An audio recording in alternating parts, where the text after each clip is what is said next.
The video that you're about to see is another in a series of interviews that I'm doing, and it's about voting third party. It's about understanding that there's more options than the two, that there's 15 options, because the mindset in this country is that there's only two. And I don't think that the United States of America is best served by either of those two. Not the people I know. The people I know are smart and intelligent and all don't fit the mold that's being filled for them.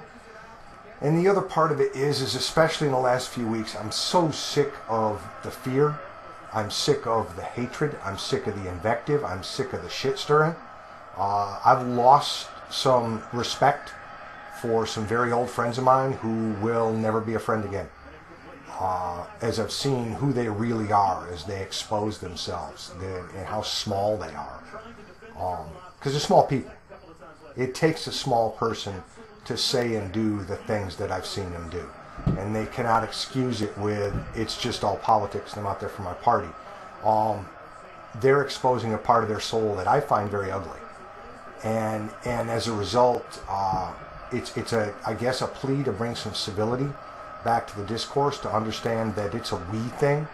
It's not a us versus my neighbor or me versus my cousin thing.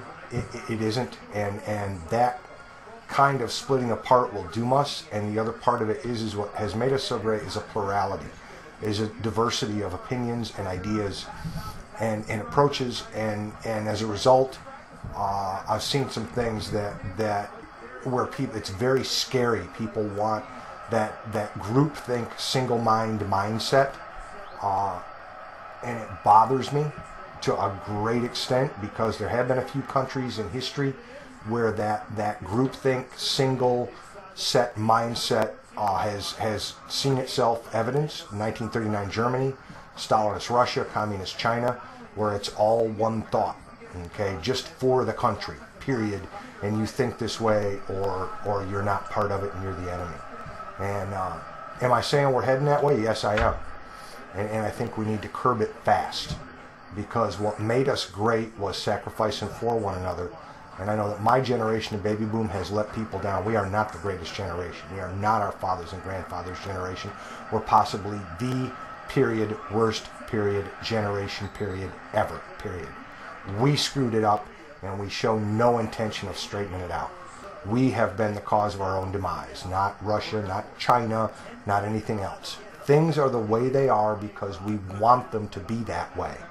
Otherwise, they'd be different, and you're part of it, I'm part of it, everybody's part of that. Things would be different if we wanted them to be different. Part of it is ignorance. Ignorance is a choice in this day and age because information is everywhere, but people instead choose to listen to the crap they hear on television. And it's just disgusting, with all media owned by 6 companies. I remember, there's some people left with some integrity. Cenk Uygur and Dylan Ratigan left MSNBC. Judge Napolitano left Fox News. Matt Taibbi and Tim Dickerson write some of the most piercing investigative journalism around. But the rest of it is just garbage, complete garbage. I remember reading an article in Forbes magazine about Glenn Beck, and they were interviewing Glenn Beck, and he was laughing, going, there's not a thing I say that's true. Everybody should fact check me. And the interviewer was shocked and asked him why he would say something like that. And his exact statement was, the rubes who listen to me are not going to read Forbes magazine. And that was his term, the rubes. He's P.T. Barnum at work. So there's that kind of invective, that kind of crap out there. You know, the people with the agendas, the Reverend Jesse Jacksons, Al Sharptons, the Sean Hannity's, Bill O'Reilly's, Rush Limbaugh's. They have an agenda, and the agenda is to make money from you. And that's really their only agenda. They couldn't give a shit about you. That and the fact that the two parties, the Republicans and Democrats, have abandoned the people of America. Good, hard-working, decent people, blue-collar people, white-collar people, all got thrown overboard by this duopoly, this one money party with two faces, Republicrat and Demican, a long time ago. and I think we can correct it. I don't know if it's in my lifetime. So that I suppose this is just an effort to do that. Moving forward from here, yeah, the interview you're about to see is covers a lot of subjects. I opened with a video clip the last time, and I'll open with another video clip. I got accused of using a left-leaning video clip because it came from HBO and a program that people felt was left-leaning. So I think I can fix that. How about I bring you a video clip from a very right-wing station, Fox News, with a very right-wing figure, Judge Andrew Napolitano, to say the things I've been saying, and you'll find out that there are a few of us out here that are saying the same things, and it's not, I mean, we risk a lot. We risk our reputation, we risk friendships, we risk relationships, but I think that the principles have to override the personalities, and the ultimate goal has to override whatever it might cost. So that's that. I'll let you get off on into watching that, and the interview follows it right afterwards.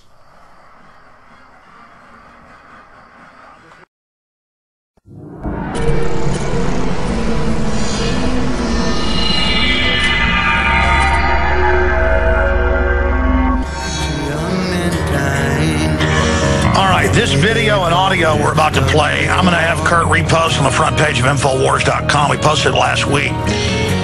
But this is the end of Judge Napolitano's last show a few weeks ago. And he got fired from his Fox Business show because he wouldn't play globalist ball. And because Rupert Murdoch is basically being blackmailed with all his criminal cases of spying and wiretapping in England, and there's open talk of the Justice Department indicting him here, and because Judge Napolitano was supporting Ron Paul and wouldn't shut up about it, and was exposing that the emperor has no clothes, and that both political parties are controlled by the same interest. Here is some of the most powerful information in only 4 minutes that I've ever seen. Here it is with Judge Napolitano. What if that establishment doesn't want and doesn't have the consent of the governed? What if the two-party system was actually a mechanism used to limit so-called public opinion? What if there were more than two sides to every issue, but the two parties wanted to box you into a corner, one of their corners? What if there's no such thing as public opinion, because every thinking person has opinions that are uniquely his own? What if what we call public opinion was just a manufactured narrative that makes it easier to convince people that if their views are different, then there's something wrong with that, or there's something wrong with them? What if the whole purpose of the Democratic and Republican parties was not to expand voters' choices, but to limit them? What if the widely perceived differences between the two parties was just an illusion? What if the heart of the government policy remains the same no matter who's in the White House? What if the heart of government policy remains the same no matter what the people want? What if those vaunted differences between Democrat and Republican were actually just minor disagreements? What if both parties just want power and are willing to have young people fight meaningless wars in order to enhance that power? What if both parties continue to fight the war on drugs just to give bureaucrats and cops bigger budgets and more jobs? What if government policies didn't change when government leaders did? What if no matter who won an election, government stayed the same? What if government was really a revolving door for political hacks bent on exploiting the people once they're in charge? What if both parties supported welfare, war, debt, bailouts, and big government? What if the rhetoric that candidates displayed on the campaign trail was dumped after electoral victory? What if Barack Obama campaigned as an anti-war, pro-civil liberties candidate and then waged senseless wars while assaulting your rights that the Constitution is supposed to protect?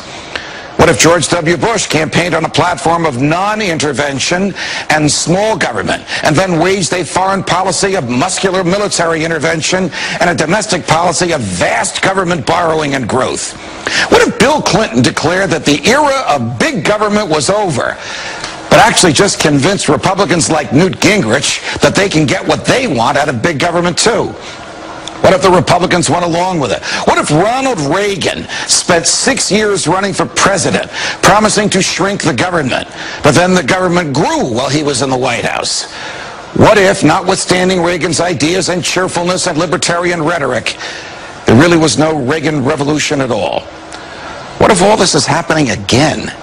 What if Rick Santorum is being embraced by voters who want small government, even though Senator Santorum voted for the Patriot Act, for an expansion of Medicare, and for raising the debt ceiling by trillions of dollars? What if Mitt Romney is being embraced by voters who want anyone but Barack Obama, but they don't realize that Mitt Romney might as well be Barack Obama on everything from warfare to welfare? What if Ron Paul is being ignored by the media, not because, as it claims, he's unappealing or unelectable, but because he doesn't fit into the pre-manufactured public opinion mold used by the establishment to pigeonhole the electorate and create the so-called narrative that drives media coverage of elections? What if the biggest difference between most candidates was not substance, but style? What if those stylistic differences were packaged as substantive ones to reinforce the illusion of a difference between Democrats and Republicans?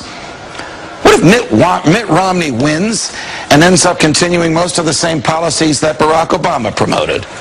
What if Barack Obama's policies, too, are merely extensions of those from George W. Bush? What if a government that manipulated us could be fired?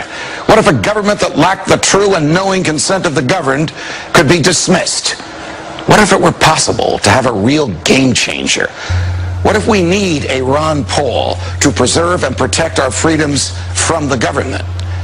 What if we could make elections matter again? What if we could do something about this? From New York, defending freedom every night of the week. Not anymore. You're off the air. And they're now openly calling to shut down shows like this one with internet censorship, the fairness doctrine, and the rest of it. It's because he broke the rule and endorsed Ron Paul that he's off the air. And they got rid of Buchanan over at MSNBC for the same type of stuff. They're getting ready for a giant new war. Ask yourselves, what are you doing in this time of great challenge? What are you doing to unlock minds? Go to Infowars.com and PrisonPlanet.tv for the latest headlines and cutting-edge information. How's it been going since the first half of the interview? It's actually, and I say that because, of course, I'm out there as a third-party voter. I'm trying to make sure that people know they have options, and more than one person says to me, you know, well, a third-party vote is a wasted vote, or a third-party vote is a vote for the other guy. Third-party vote is a vote for Obama. A third-party vote is a vote for Romney. And my response to that is pretty much the same, with one notable exception, and we'll talk about that. My response to it is always the same, and that is to thank them for demonstrating to me their ignorance about the fundamentals, the foundations of a democratic republic, and their ignorance of the principles of democracy. And they instantly go from the list of friends to people I know. It's down there, and people I know is this huge category of people whose opinion to me means nothing, absolutely zero, because they're tremendously and stunningly uninformed. And there was one person who wanted to get really, really vocal and up in my face about it, and when he realized that he was going to walk out of it with either a broken orbital bone, a broken nose, or some permanent damage to a hand, that pretty well stopped. Can I change people's minds? No, I can't. I don't want that responsibility. No one can change another human being's mind. That presumes, that's very arrogant to assume that. That's elevating yourself to this position of superiority over other human beings to believe that you can change someone's mind. Am I going to change the world? I hope so. I really operate on the belief that one person can make a difference. That one person can do that because we've seen examples of that throughout history. Am I the guy to do that? I don't know. I know I'm going to leave a hell of a scar. I know that I pursue my mission, and my mission is to vote for principle, to vote for what I believe in, and not to vote against something. If you ask the majority of Republican or conservative voters why they're voting, it's to get rid of Barack Obama. That's not a plan. That's not a way forward. If you ask the majority of Democratic or liberal voters why they're voting, it becomes to keep the Republicans, to keep Romney from getting in office. That's not a plan. That's not a plan. It's not a way to move forward. You know, all I'm trying to do is make people aware of what piece of themselves they're giving away if they go in and pull that lever blindly for just Republicans or just Democrats. We're a nation of shopkeepers. We know the cost of everything and the value of nothing. And so many people believe the narrative, and the narrative is filled with hypocrisy. I actually had a friend of mine who just is still thoroughly shocked. He said, but we can't defeat Barack Obama that way if all the independents pull away. And we'll talk about what happened at the convention when basically the Republicans lost the general election on the first day of the convention, and they did. But that's not my plan. Okay, and he was quite shocked to hear that. My plan, I have no vested interest in defeating Barack Obama or in defeating Mitt Romney. My plan is to vote for what I believe in and my principles. That's my plan. You know, I'm not in it to win a battle. I'm in it to win a campaign. I'm in it to win a war. And he was more thoroughly shocked when I looked at him and I said, why would I trade one central bank funded, Federal Reserve funded, NDAA loving, Patriot Act loving, interventionist loving candidate who has no discernible plan to pay the debt down for another person who is funded by central banks, funded by Wall Street, NDAA loving, Patriot Act loving, interventionist loving person with no discernible plan to pay down the federal debt. And he actually stopped and we talked. And if you go back and look at my first interview, there's some more details in that, and maybe I'll go into them today. But they're essentially the same. I can actually point out to you 40 ways in which they're both alike.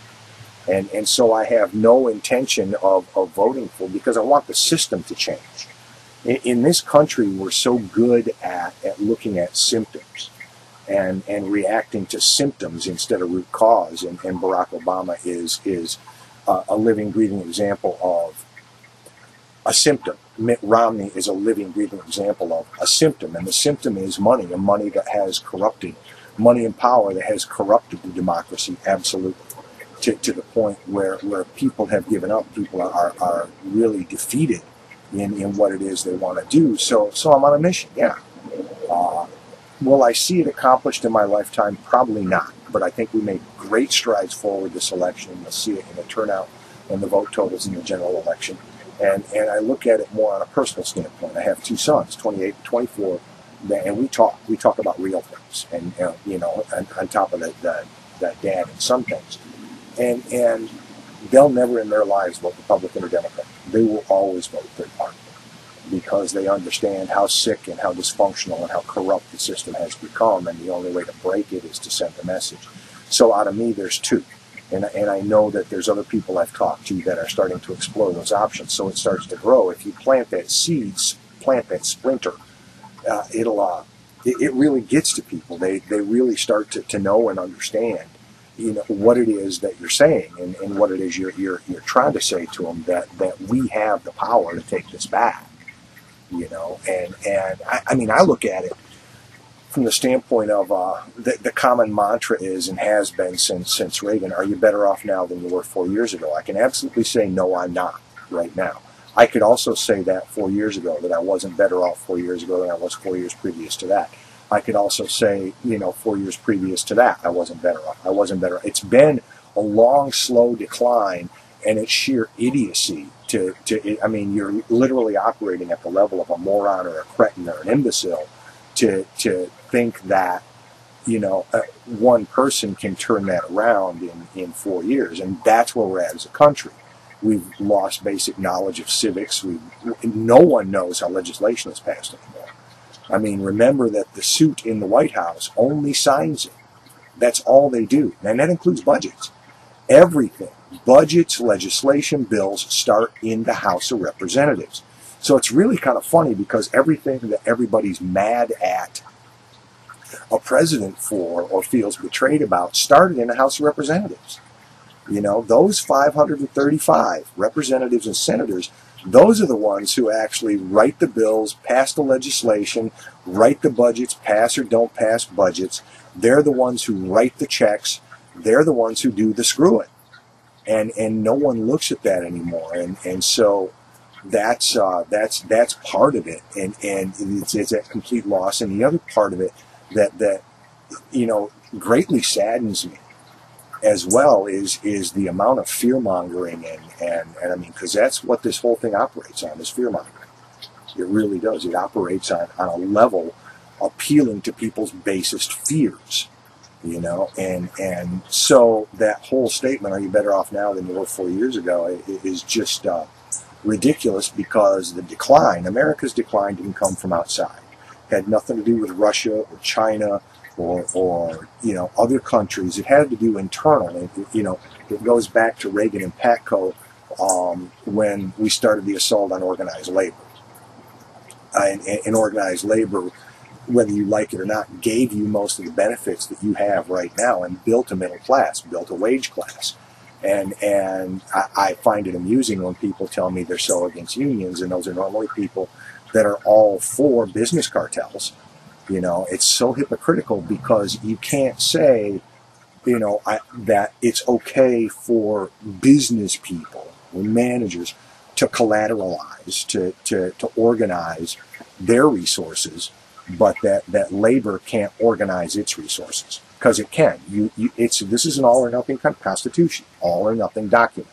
This is an all or nothing country, and from a hypocrisy standpoint, you can't concentrate all the banks into 4 banks. You can't concentrate all the industries into 3 or 4 supranational corporations.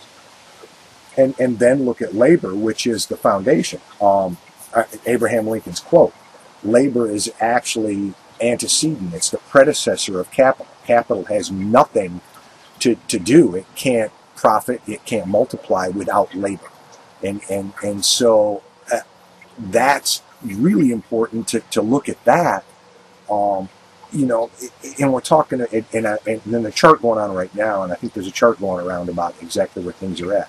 U6 is pretty much unchanged, and I'm not gonna, you know, it's like, you go figure out what U6 is, but basically there's 14.6 million people out of work or that have fallen off the rolls, and there's really 23 million people when you include the number of people that are unemployed or underemployed. The job statistics that come out just consistently amaze me, because any jobs that we're adding are not manufacturing jobs. They're not high-tech, high-skill jobs. They're service industry jobs. If it's a restaurant job, if you're in a tip job, minimum wage for that is $2.10 an hour. I mean, so there's so many people that are living at the poverty level, and that's actually a national security issue.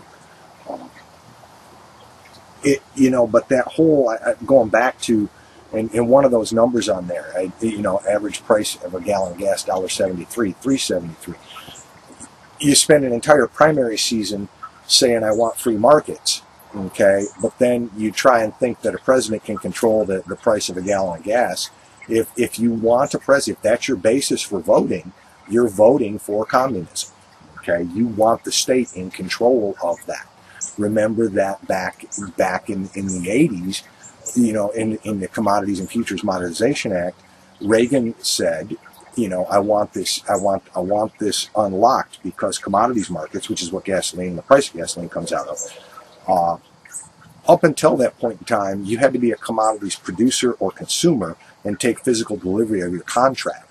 And that's what regulated the price of gasoline. And when you allowed the Goldman Sachs and JP Morgan Stanleys in there to basically invest or buy billions of barrels on paper that they were never going to take delivery of, that brought the speculation in, and therefore made that a complete free market commodity, which was reliant completely on investment banks to set the price. So that's another one of those declines that's happened over time. We've not had a balanced, no president, Republican or Democrat, since 1979, and yes, go look the figures up, so this means Reagan too, has ever balanced the budget. No one. Okay? On paper, yes. In reality, by the time a term is over and you look at the real figures, no. Okay? That's never happened. 1979, we have always run a deficit. And just the other day, we reached this very dangerous tipping point where the total debt, and there's a difference between debt and deficits. I'm not going to do the education. You go look it up. But the total debt is now mathematically impossible to pay off. It is 100% of GDP.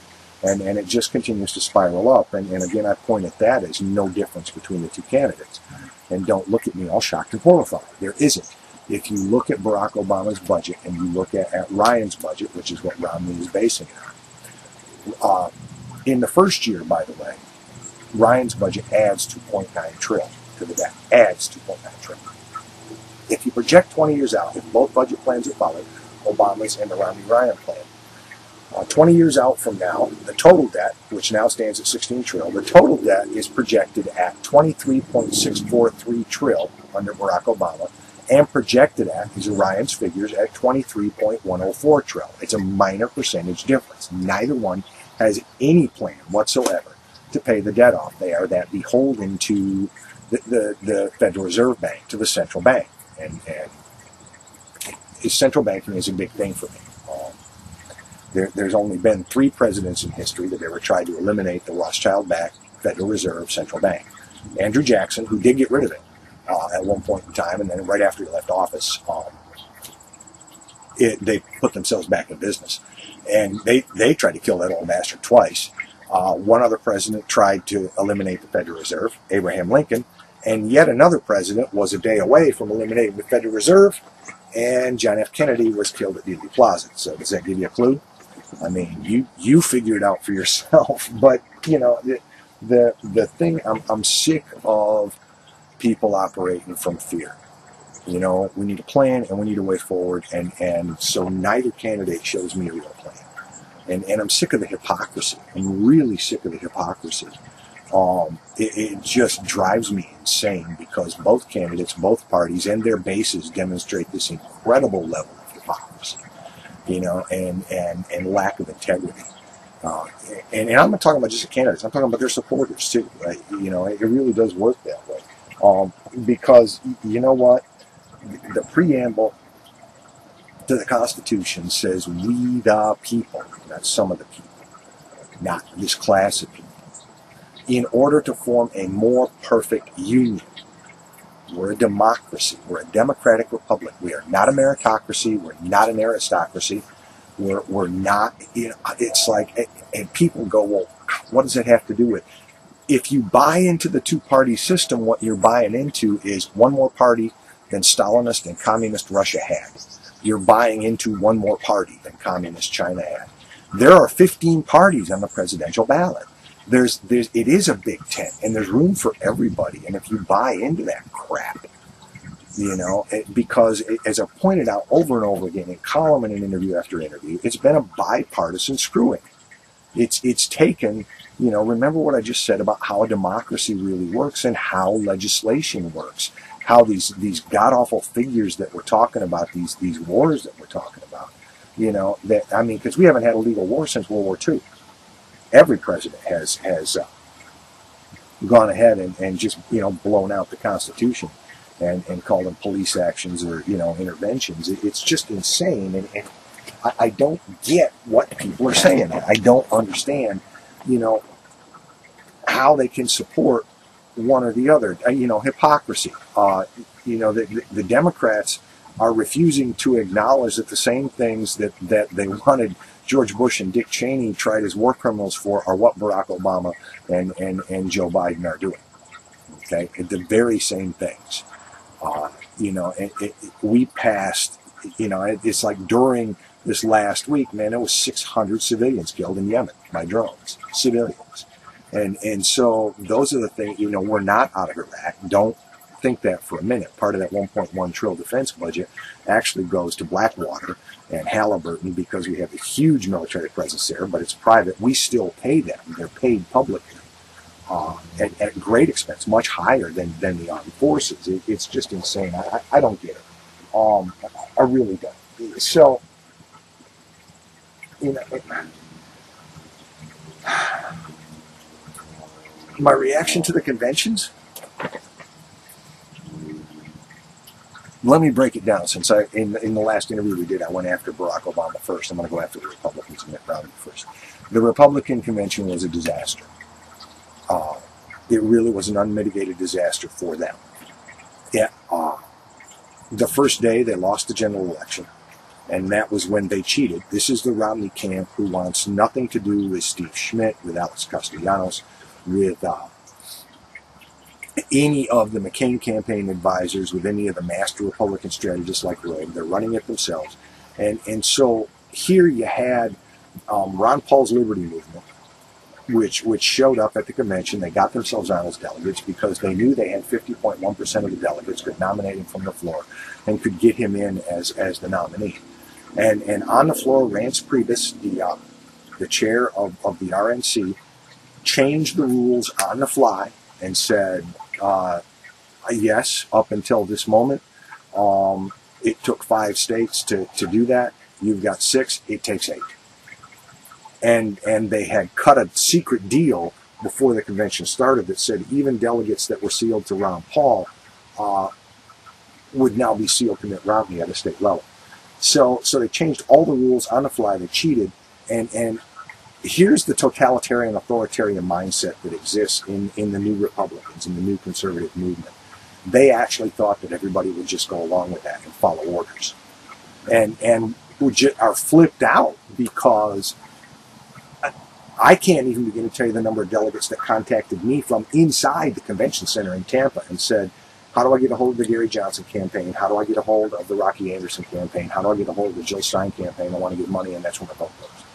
What the cameras didn't show you was that every delegate there from the Liberty Movement stood up and turned their back on Mitt Romney during the speech. So it's really, really interesting, how this all has played out, because they really thought that they would just give the orders and everybody would follow along.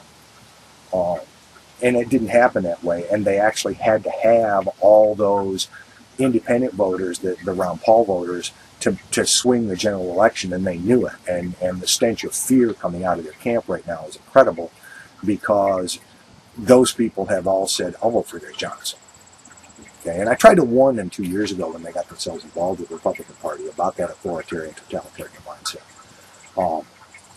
The convention, no, I'm not going to talk about Aaron Rodgers' speech, just like I won't talk about Michelle Obama's. I don't talk about spouses. I don't talk about race. There's a reason. I'm white. I can't talk about being black. Okay? I don't talk about spouses because they're not fair game. Spouses and families are not fair game. This is the same reason I don't talk about women's issues at all. I'm not a woman. My mindset, I was trained by libertarians. I don't have the right to say anything, and I don't think that any other person, any government, any male whatsoever has a right to say a word about women's issues. You're not a woman. I'm not gay, so I don't talk about gay marriage, gay rights, lesbian, transgendered, bi, gay. I don't talk about any of that because, again, I don't have the right to, and I don't think anybody else does. The state doesn't. The state has no business whatsoever. Federal government, state government has no business whatsoever talking to a human being about what they do inside their bedroom, inside their house, who they do it with, what they do with their body. That is a totalitarian state when you want to put that in. Religion, yeah, I talk about religion because religion has become a big issue. I didn't think it would in 2012. But here's why. I mean, the one heartening thing about Mitt Romney's nomination and the fact that religion is not an issue is that fringe religions, splinter religions, may finally be accepted. There was such a big deal made about whether Obama is a Christian or a Muslim, and now, and he's obviously a Christian. I mean, I don't know how many times you can place your hand on the Bible or say, God, but the religionists, which have formed the base of the new Republicans, the religionists, I'm surprised that they've accepted Mitt Romney. Why? Well, it's really incredibly simple. Haven't you ever studied Mormonism? Because Mormonism is not Christianity by any means. I mean, it's like Joseph Smith, the founder. He had to be wearing the magic glasses and the magic hat and the magic underwear. I'm not kidding about this. To transcribe the tablets that God himself had given him. And there's that whole thing. Indians are the lost 10th tribe of Israel that are sunburned, all dark people at thirst of God. And then, of course, the big one that God physically, 6'3", long dark hair, he and his many wives live on the planet Kolob on the other side of the sun with the physical Jesus, alive right now, with his many wives, and the physical Lucifer, his other son, those many wives, and Joseph Smith, who was the other prophet, that is revered as a prophet, the Messiah. With his many wives, they're all physically living on the planet Kolob. A lot of people compare Mormonism to being Muslim because of Muslims' concentration. Jesus was the Messiah, but Muhammad was a prophet and Messiah as well. And I think that's pretty pejorative. I think there's a couple differences between the religion, but in that part they're the same.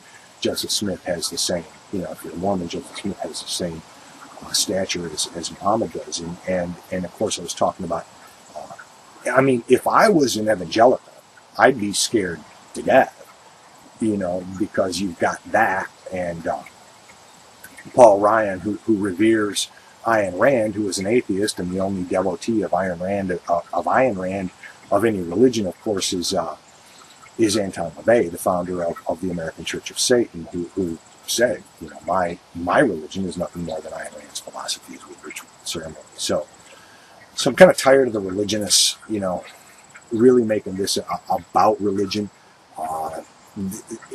And they keep trying to tell me that they want to go back to the good old days, to what the Founding Fathers wanted. And I don't think that's the truth. Because really, computers are so much fun. If you go back to the Founding Fathers, and what they had to say about things, I don't think that people really are aware of what it is that they're asking for.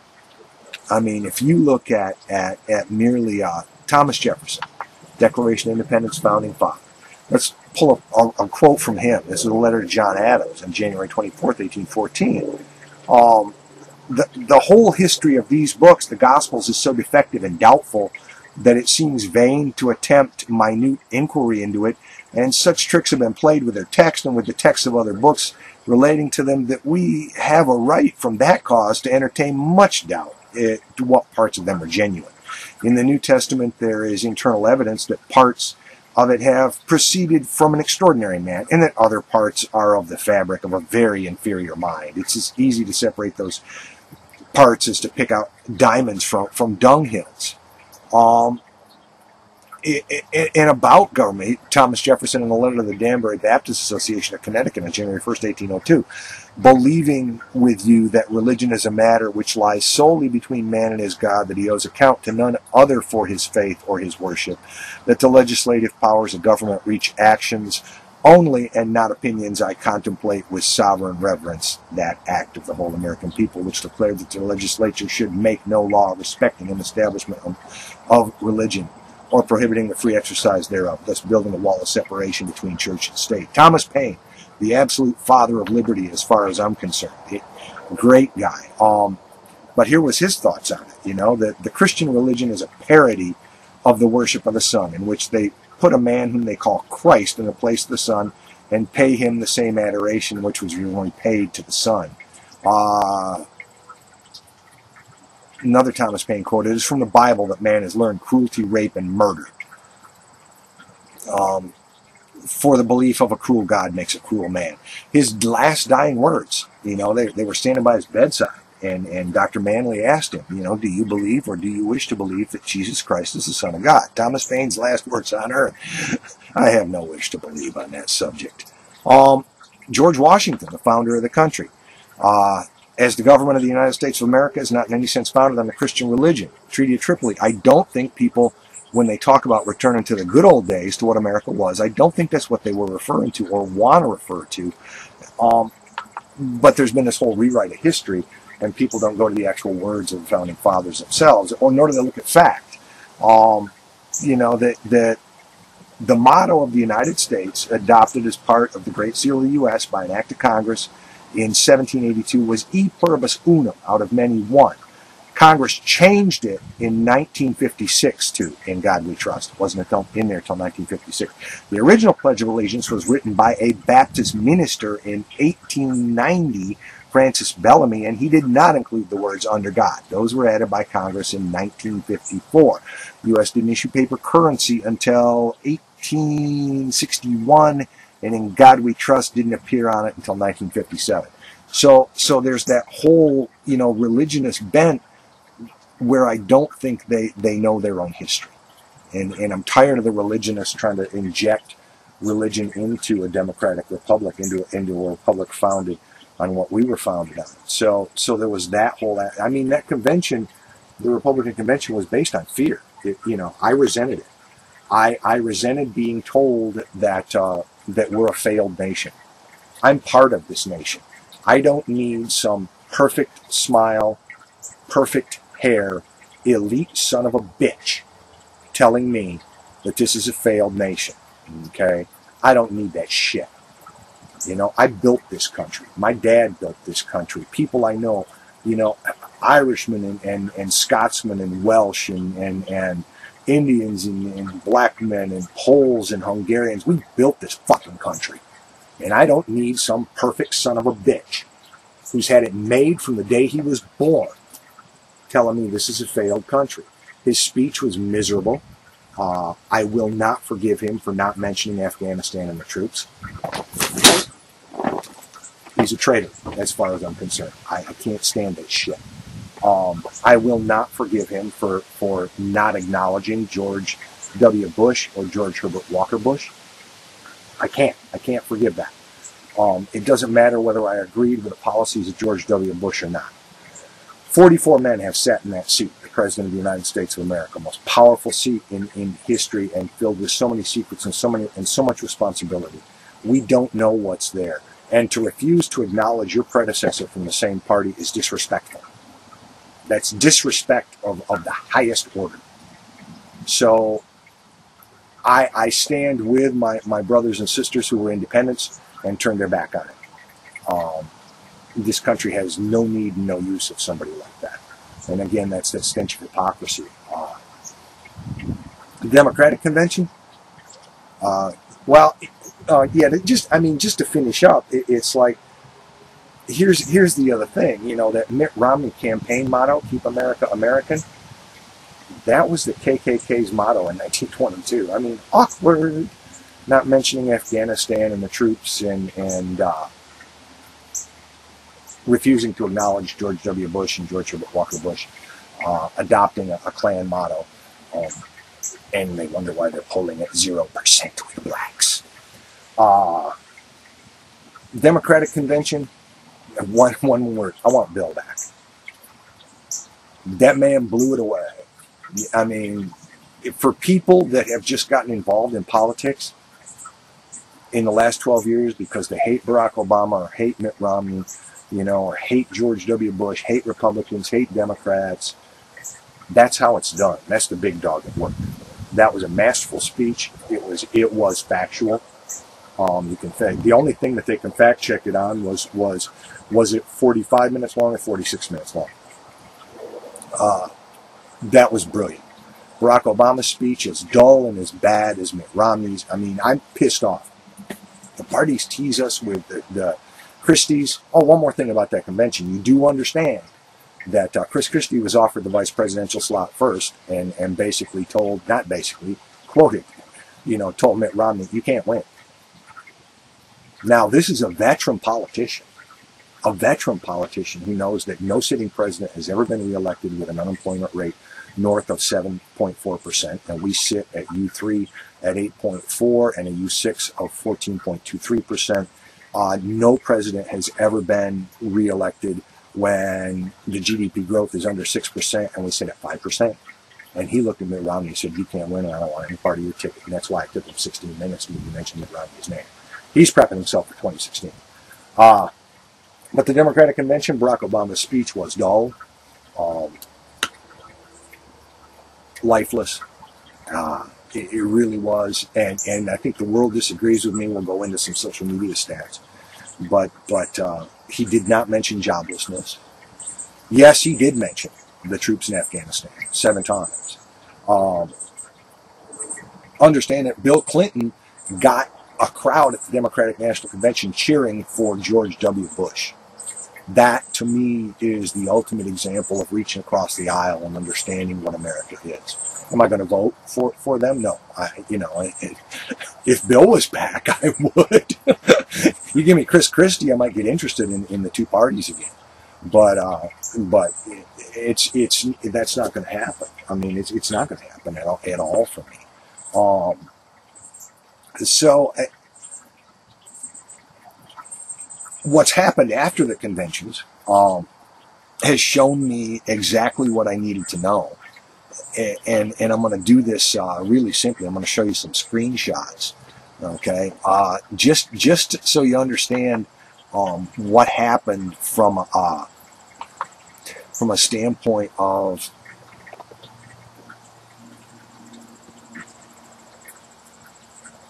social media, okay? Let's talk about Twitter first.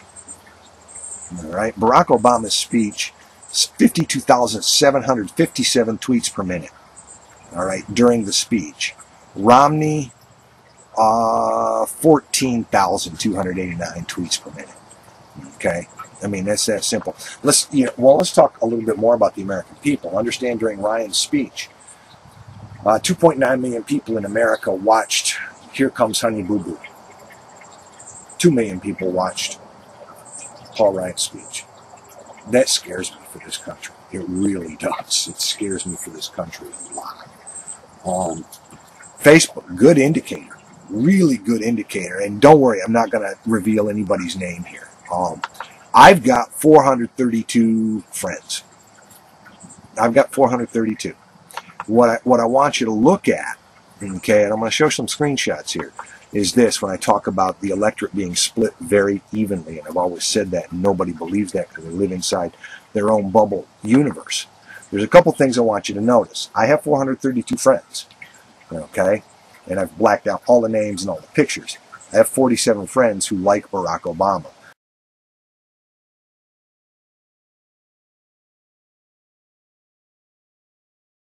I also want you to look at the grand total there of 28,413,126 likes. That really, hopefully tells you something. All right, when you're looking at that. Now let's look at Mitt Romney.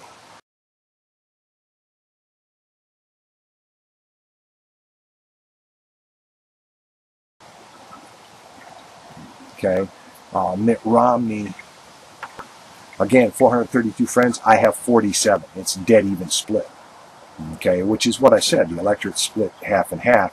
His total likes in social media, though, on Facebook are only 6,507,000. So there's a whole segment of the population that the polls are not catching, and it's the people that are of voting age but don't have a landline. And also, this is after the conventions. Okay, so here's the other part of it that I want to show you. All right, there are 15 parties and on the ballot, and with Mitt Romney, Barack Obama only being 2 of them, but Gary Johnson, the Libertarian Party, is probably the most prominent representative. So I said 47 and 47. If third parties were that small, as everybody thinks they are, as everybody says they are, then it should only be like 1 or 2 people, right? Wrong. Take a look. 11 people. That's 25% of what the other ones have. Okay, so the American electorate is getting sick of business as usual. It really is. It wants solutions, and I think we can provide those solutions. I think that what we're looking for can be given to us really easily. Like I say, not in my lifetime, but I think that, especially based on what I know about my sons and what they've told me and what their friends have told me, their roommates have told me, what I've noticed in talking to young people is that they're sick of Republicans and Democrats. They're tired of the extremism, and it really is true, because here's what's happening. Okay, the new Republicans, the new conservatives, the new right are so radical and so extreme that the Democrats have stepped in and they fill, they don't even fill the far left anymore. That's left for, the Green Party and in the Socialist Party. They fill the moderate left, the center left. They fill the center, and they fill actually the moderate right. They're trying to fill that whole gap. So they're pulling more people in. And I know a lot of people have said, well, a lot of what, you can't be an independent. You sound way too liberal and you sound way too democratic. If this was the Democratic Party of the 60s and 70s, if it was the one I grew up with, damn straight, the one of working men and women, the one that was the big tent and big umbrella, I'd be right there. Okay, but it's not. And I also have the principles that say that corporations and money have ruined the entire electoral process, that corporations and money own the electoral process. And then we were warned about that. I mean, Henry Ford, great quote from him, if the people of this country full well understood what the banking system really was, there'd be a revolution before morning. Andrew Jackson. Let's go all the way back to old Andrew Jackson, okay? I mean, old Andrew Jackson, Andrew Jackson had this great thing to say, and you're going to have to give me a minute here to pull this up, okay? Like I say, computers are so much more useful for things other than porn and sports scores and everything else. They're such a great resource. And I think that's really important. So old Andrew Jackson, Andrew Jackson with his farewell warning, unless you become more watchful and check the spirit of monopoly and thirst for exclusive privileges, you will in the end find that the most important powers of government have been given away and the control over your dearest interests is passed into the hands of these corporations. Andrew Jackson, farewell address to America, 1837. Abraham Lincoln, okay? Abraham Lincoln, oh my God, I see in the near future a crisis approaching that unnerves me and causes me to tremble for the safety of my country. Corporations have been enthroned and an era of competition in high places will follow, and the money power of the country will endeavor to prolong its reign by working upon the prejudices of the people until all wealth is aggregated in a few hands and the republic is destroyed, and that's what's happening. And I'm not an anti-corporation person. I'm not an anti-profit person. I'm a fundamental Adam Smith capitalist. Okay, Adam Smith, Volume 4, Wealth of Nations. Corporations need to be destroyed. Read it. Okay, capitalism about individuals coming to the market, being guided by their personal morals and ethics, and trading goods and services for things of value. That is what capitalism is and what it can do for everybody. It's barter in its purest form. Okay, it really is. So that's what we've gotten away from. These big money. Sheldon Adelson will put more money into this election than all other PACs combined, one individual. The Koch brothers have committed $400 million between now and the election. Think about that amount of money. Okay, it's buying this country. I don't mind people. I celebrate other people's successes. I think that we should all get there together. That we all should. Based on, work hard, come up with innovative ideas, use your skills, everybody profits, and I want to do that with you, okay?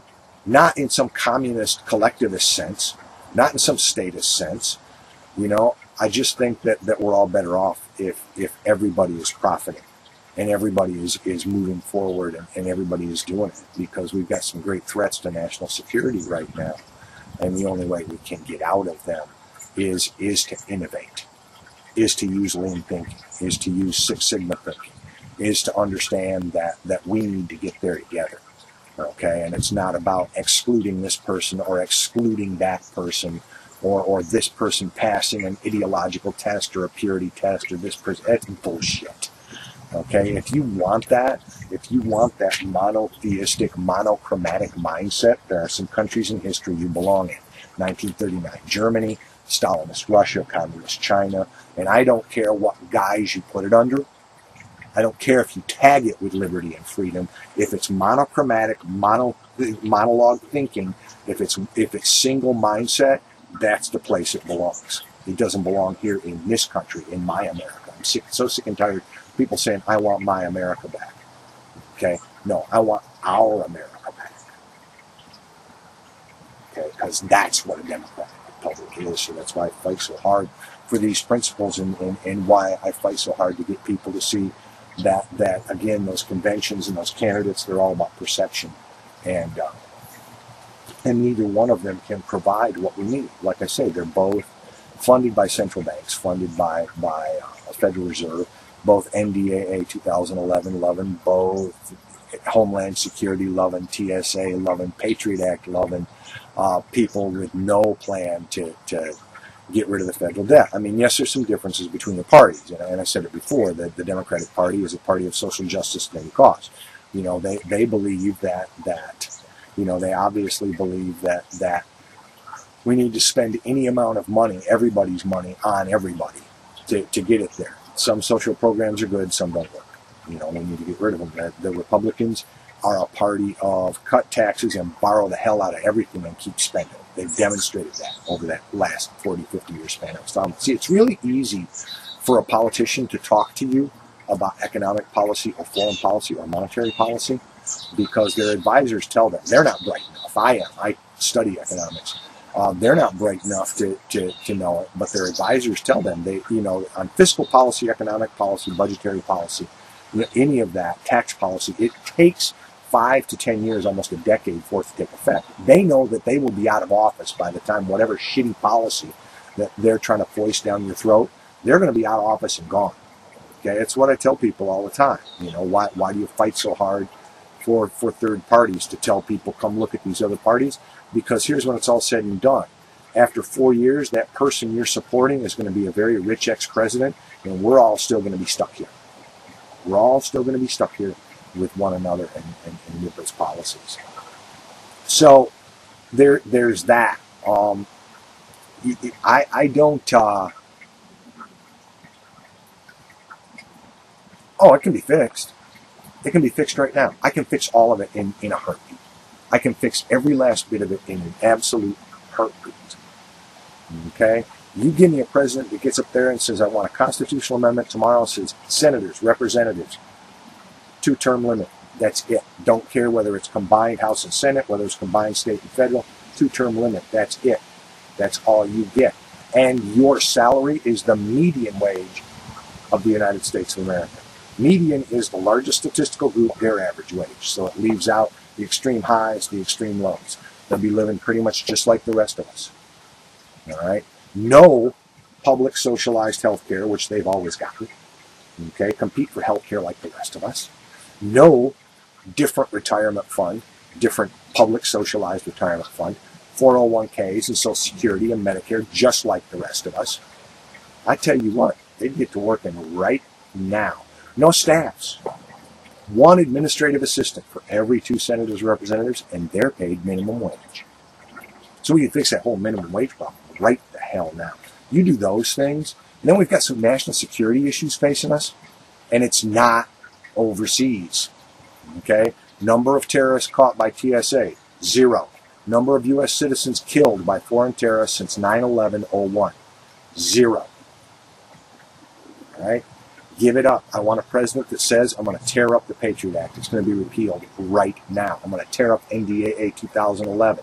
Torn up right now. I'm going to tear up H.R. 347, Federal Grounds and Buildings Act. I'm going to tear up the drone bill. I'm going to tear up the electronic surveillance bill. And we're going to destroy that repository in Utah that they just built at a cost of $13 billion that holds every American's communications, every cell phone call, every email, every web search, everything you've got. Yeah, it's there. Get rid of that. Okay, and restore freedom and liberty to this country. Restore freedom of choice.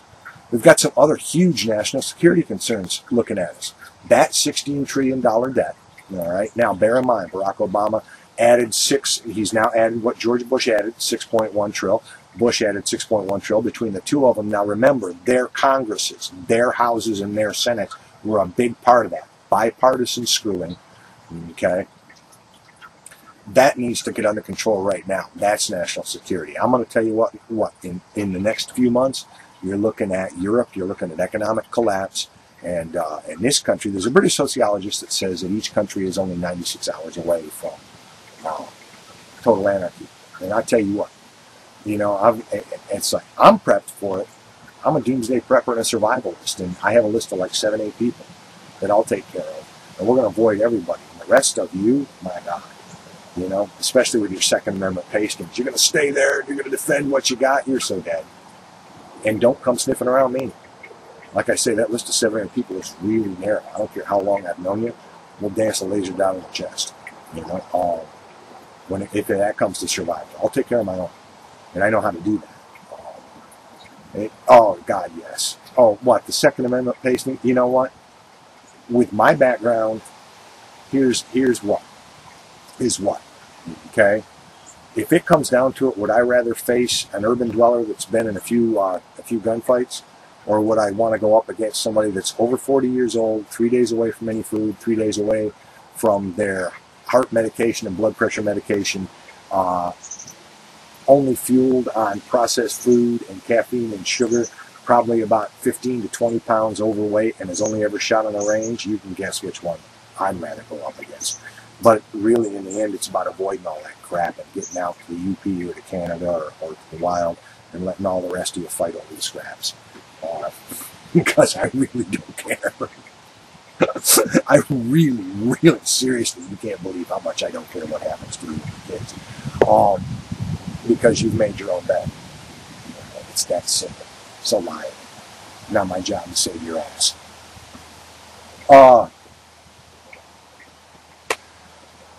We can fix the deficit. We can fix it right now. Okay? I mean, some simple plans. The income tax code has got to go. All 6,000 pages.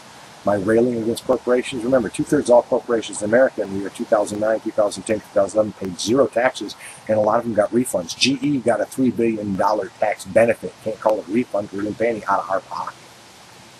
All right? They pay none. 2/3 of all corporations pay 0 taxes. We bear the burden.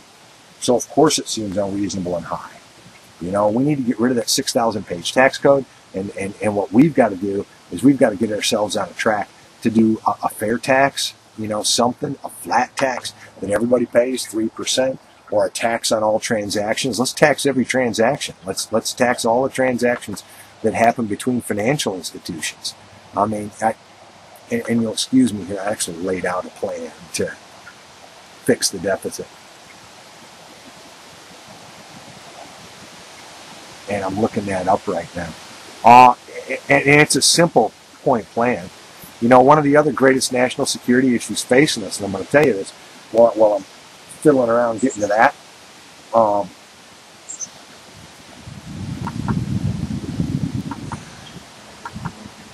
you really have to get yourself, get your head wrapped around the fact we have to leave the climate change dormant at the door. Okay? We have to leave. I don't care if you believe in it or don't believe in it. It's just that simple. The facts are the facts. 94% of Greenland melted. The Arctic ice sheet is at its thinnest in years. All you have to do is look at this summer's weather. And here's the thing that you have to look at. The CIA and the Pentagon, back in October 2001, for George W. Bush, started delivering a paper to the president's desk every morning on the greatest national security threat facing America, which they viewed as climate change. Okay? The world's top 5 corporations they're profit-making, shareholding corporations. 3 of them energy companies, oil companies. They have divisions on climate change, not on how to combat it, because you can't. The global ecosphere is too big. Once that engine is turned on, it's turned on. Period. End of story. It is turned on, and there's nothing you can do to turn that off. You can't. You cannot turn it off. It's that simple. And you know, so we can fix the jobs crisis going after some simple things. And I don't care about, you know, all the other solutions, solar and wind. Half of all the power that you consume, that you pay for, is lost between the generating station and your house. Okay, so let's open the copper mines up in the UP. And let's get people back to work mining copper. Let's open wire factories up, make wire here, and let's train a bunch of electricians, and let's put new transformers and new wires up, because we're going to cut our energy bill in half at home personally, both personal and business. And we're going to put a bunch of people back to work. Let's get new windows in every building. Let's cut our consumption down right now, and then we can deal with a lot of great things. You know, let's deficit ending, okay? Tax Wall Street, and that's what I talked about. You know, just a 2% tax on stock and derivatives transactions or on trades, okay? Cut out the offshore abuse, period, end of story. You know, if you're a company who's here, you don't shelter your money overseas. You bring it here, okay? Let's end military waste. That's $109 billion per year in military spending waste out of that $1.1 trillion. And here's the real simple one. Let's stop intervening. All I want to do is close a third of our overseas bases and get out of Iraq, period. Okay? If they want to hire Blackwater and Halliburton, that's up to them. All right? And let's close a third of our overseas bases. We do not need bases in Japan. We don't need them in Germany. We don't need them in Turkey. We don't need them there. Let's bring those people home and start working on our bridges, our roadways, our infrastructure, our waterways. Let's put people to work. And let's repair here first. Let's worry about the fact that 1 in 12 kids will go to bed hungry every night. That's a national security threat. Let's worry about the fact that 28 million families are living at the poverty line or below. That's a national security threat. You know, it's like one great plan I've heard. You know, think about this. So you want to cut out food stamp programs, you want to cut out education subsidies, you want to cut out Medicaid, you want to cut out health subsidies, you want to cut out any assistance around food or living, and you want to make sure that everybody can carry assault rifles with unlimited clips. Now, just what the fuck can go wrong with a plan like that? Think about that for a second. Okay? So, that's the general state of things. I'm encouraged, I'm heartened by the number of people who are investigating third-party options. I'm discouraged by the level of discourse, the level of debate, by the sheer hatred that I see people expressing for one another, and it bothers the hell out of me because I don't think that that's right. I don't think that that's the way to go. You know, God bless you, and yeah, I'll keep turning out these interviews. I'll keep turning out, you know, everything that it is that we need to say up until the moment of the election. Let's get it done. You know, let's put somebody else there. Let's break the system. Are we going to do it in our lifetime? No. Well, let's keep talking to these kids because that's who the real future is. I mean, the best thing that's going to happen, you know, the best thing that's going to happen is the baby boom is going to die, and I'm part of it because we have screwed everything. All of this happened on our watch. This is our fault. We allowed it to happen. It's up to us to fix it, and I think the best thing we can do to fix it is to leave these options and die. Because we have proven the best we can do is screw it up. Because that's all we've done for the last 40 or 50 years. That's all we've done. It hasn't been somebody else. It hasn't been the Democrats or the Republicans. It hasn't been conservatives. It hasn't been liberals. It's been us. We have fucked it up royally, and it's up to us to fix it. Okay? And I know how to fix it. Hell, vote for me. All right, put me in there advising people. And anybody with common sense, you know, and get the big money boys out of there that are buying the government. Get the big money boys out that are corrupting the government. I don't mind people being successful. I mind them buying the government because then we're resorting back to serfs and feudalism. All right, I talked about mercantilism my last interview. All right, that's where we're at. We're at mercantilism. That's where we're at right now. We're at mercantilism. We're at huge money buying our country, and we need to reverse it. I don't think we will, so the next best thing we can do as a baby boom is die and get the hell out of the way because I think these kids have learned better. Because it is going to be their country. It's not ours. We're so narcissistic and self-centered as a baby boom. And we actually think that we deserve to have the say up until we don't. Okay? What we need to do is support one another's choices and votes. I encourage people to be different from one another and support a civil discourse, okay? And cut this shit out and get rid of the people that we have now, all Senate, House of Representatives, presidency. I'm for the abolishment of those two parties. They have to go. They have to go. And let's get some other, get some other coalitions, get some other caucuses, get some parties, and let's get everybody represented that lives in this country. Okay?